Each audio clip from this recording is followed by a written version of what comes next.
జూన్లోపు Bhogapuram airport ప్రారంభించాలన్న లక్ష్యంతో పనిచేస్తున్నామని కేంద్ర మంత్రి రామ్మోహన్ నాయుడు తెలిపారు. భోగాపురం ఎయిర్పోర్టు పనులు, ఎయిర్పోర్ట్ టెర్మినల్, ఏటీసీ, రన్వే పనులను మంత్రి రామ్మోహన్ పరిశీలించారు. ప్రాజెక్టు పూర్తి చేయడంలో తమకు సీఎం చంద్రబాబు నాయుడు స్ఫూర్తిదాయకమన్నారు.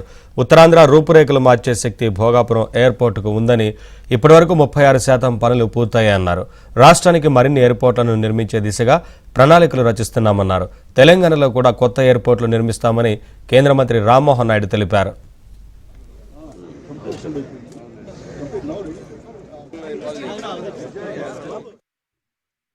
ఉత్తరాంధ్రకి అభివృద్ధికి సంబంధించి అతి కీలకమైనటువంటి భోగాపురం ఎయిర్పోర్ట్ ప్రాజెక్టు రాష్ట్ర ప్రభుత్వం కానీ కేంద్ర ప్రభుత్వం కానీ అనుకున్న సమయం కంటే త్వరగానే పూర్తి చేయాలన్నటువంటి లక్ష్యంతో ఈ రెండు ప్రభుత్వాలు ఏర్పడిన తర్వాత టాప్ ప్రయారిటీగా ఈ ప్రాజెక్టుని తీసుకోవడం జరిగింది.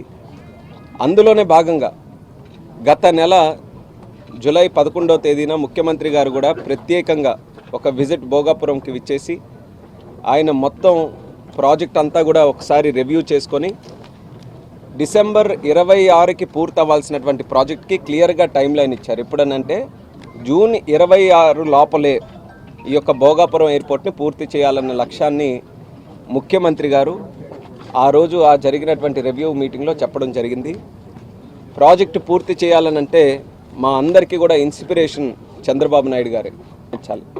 ఇది నిజంగా రేపు మన ఉత్తరాంధ్ర ప్రాంతం తాలూకా రూపురేఖలు మార్చేటటువంటి శక్తి ఈ భోగాపురం ఎయిర్పోర్టుకు ఉందని నేను బలంగా నమ్ముతున్నాను. అందుకనే దీన్ని టాప్ ప్రయారిటీగా తీసుకొని చేయడం జరుగుతుంది.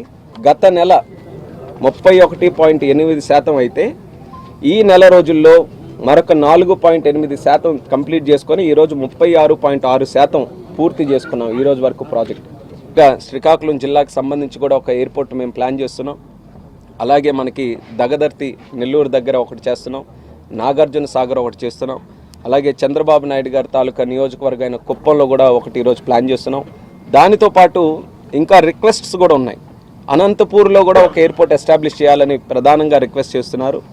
అలాగే ఒంగోలులో కూడా ఎస్టాబ్లిష్ చేయాలని రిక్వెస్ట్ చేస్తున్నారు. సో ఇవన్నీ కూడా పరిశీలన చేస్తున్నాం ఈరోజు. అలాగే తెలంగాణ రాష్ట్రంలో కూడా హైదరాబాద్ తప్పితే మరొక ఎయిర్పోర్ట్ కనబడట్లేదు. అక్కడలో కూడా చాలామంది ఈరోజు అదనంగా వరంగల్ కానీ, ఆదిలాబాద్ కానీ, కొత్తగూడెం కానీ, రామగుండం కానీ ఇలా అనేక ప్రదేశాలు ఉన్నాయి. వాళ్ళు కూడా మాకు కూడా ఎయిర్పోర్ట్ కావాలని ఎప్పటి నుంచో డిమాండ్స్ నడుస్తూ వస్తున్నాయి. కాబట్టి అక్కడ కూడా ఏవైతే ఫీజిబిలిటీ ఉంటాయో అవి కూడా స్టడీ చేసి ఈ రెండు రాష్ట్రాల్లో అత్యధికంగా ఎయిర్పోర్ట్ ఇన్ఫ్రాస్ట్రక్చర్ పెంచాలనేది ఒక ప్రధానమైన లక్ష్యంగా పెట్టుకొని నేను కూడా